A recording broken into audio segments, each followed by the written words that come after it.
Hello, boys and girls. I hope you're all keeping really well. Today I'd like to read you a new book. It's called The Princess and the Giant, and it's written by Carol Hart and Sarah Warburton. Let's take a look. A little princess lived inside a little tiny house. Her servant was a tabby cat. Her butler was a mouse. Her father made the porridge, and her mother chopped the wood, while Princess Sophie rode her bike, as every princess should. In the yard behind the shed, a magic beanstalk grew. The giant lived right at the top, as giants often do. At night, the giant's stomping made the people sob and shake. "That selfish giant," Sophie cried. "He's keeping me awake."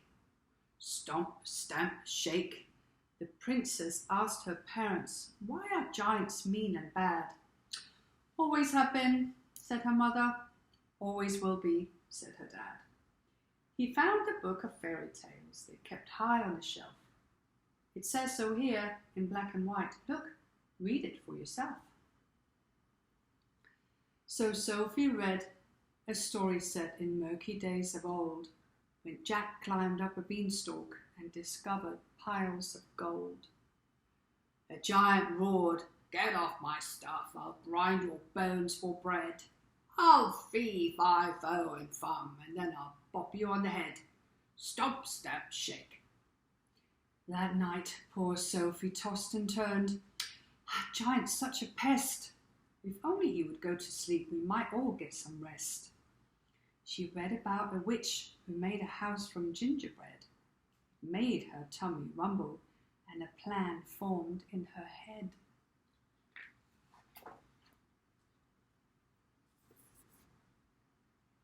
Sophie pulled her jacket on and laced her boots up tight. She loaded up her backpack, then set out into the night. She clambered up the beanstalk. Brave Sophie didn't stop till she reached the giant's castle, which was balanced on the top.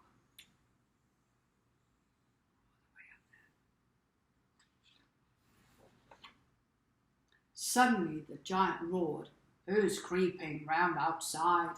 A nasty little robber? Well, you'd better run and hide."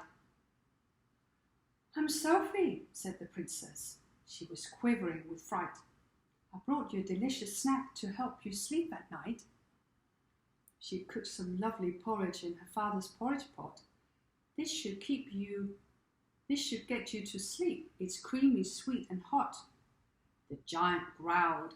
This supper wouldn't even feed a fly. But he ate the porridge anyway, then slammed the door. "Goodbye."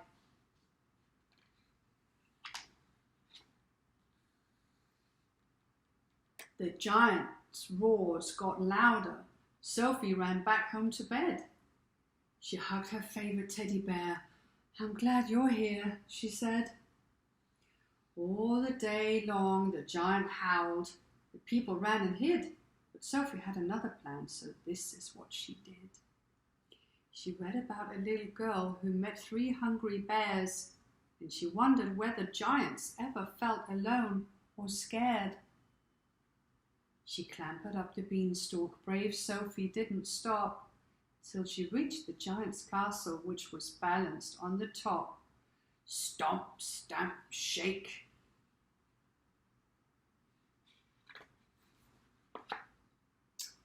The giant bellowed, "Fee, fi, fo! What is that funny smell? A horrid little girl has come to trick me, I can tell." "It's only me," said Sophie, as she held her backpack tight. "I brought some cuddly bears in case you're lonely in the night." Then Sophie made some supper while the giant sulked and huffed. "Giants don't need teddy bears. We're strong and brave and tough." But he gobbled up his porridge and he drank his milk and honey. Then he took the biggest bear to bed and squeezed its furry tummy.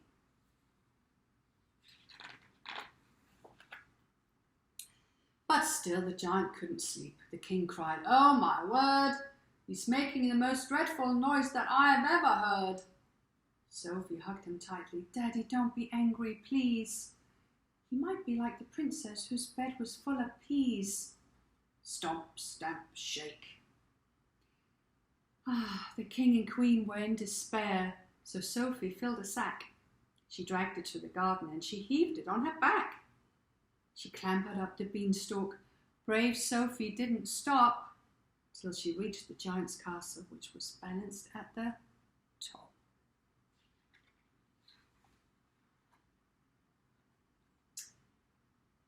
The giant called, "Fee, fi, fo, oh, it's you again, I see. I suppose you'd better come inside and have a cup of tea." "I have the answer," Sophie cried. "I know why you're so grumpy. You can't get any sleep because your bed's too hard and lumpy." She pulled a mattress from the sack and heaved it on the bed. She gave the giant blankets and a pillow for his head. The giant ate his supper. Then he gathered up his bears and he went to bed while Sophie tiptoed down the castle stairs. But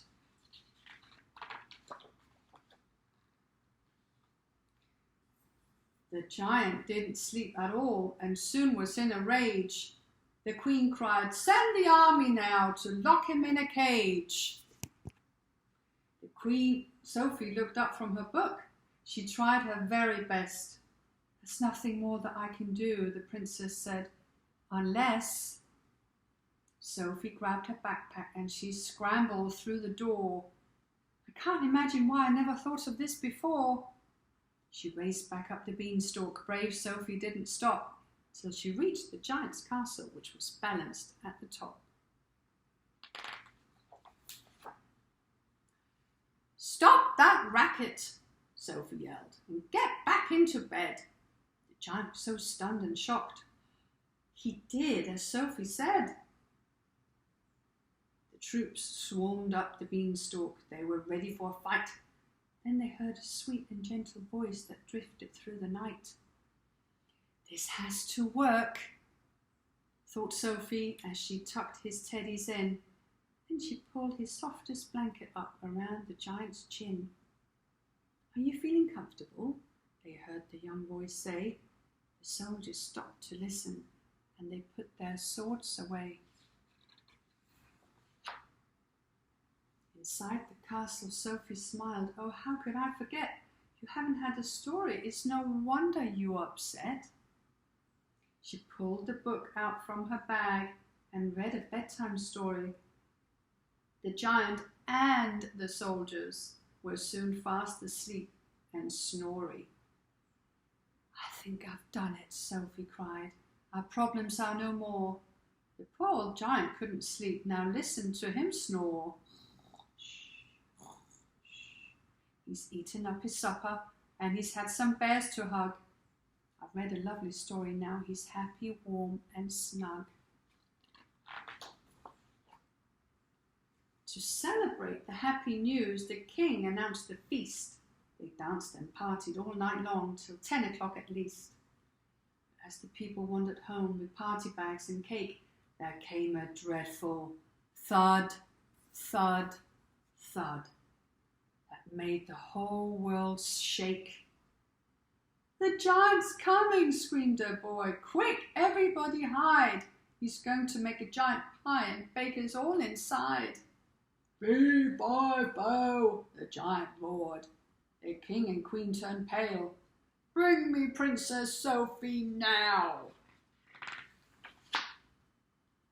I want a fairy tale." The people stopped their panicking.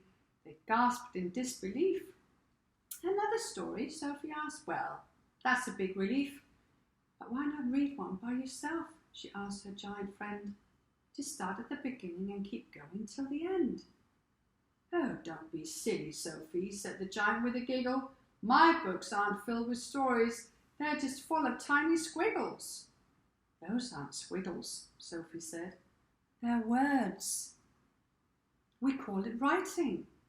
This writing tells us stories that are funny or exciting."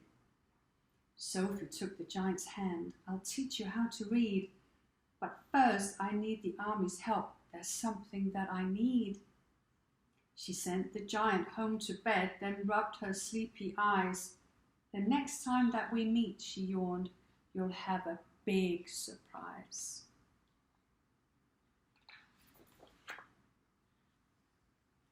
The soldiers made a storybook.